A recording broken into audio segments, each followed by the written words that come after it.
November 29 నుండి మొదలుకుంటే December 9 వరకు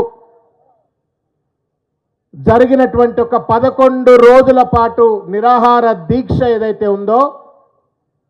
మొత్తం తెలంగాణ జాతినంతా కూడా చైతన్యపరిచినటువంటి ఒక దినం. తెలంగాణ రాదు పోదు అనుకున్నటువంటి ఒక వాళ్లకు సైతం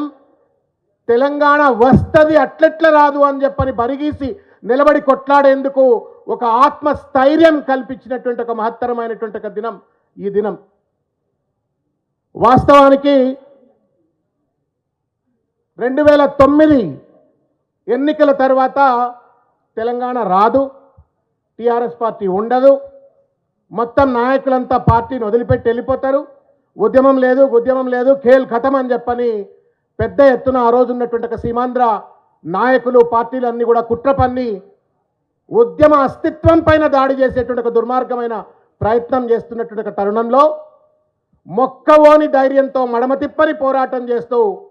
ఒక బక్క చిక్కిన చింతమడక నుండి పుట్టుకొచ్చినటువంటి ఒక నాయకుడు కేసీఆర్ గారు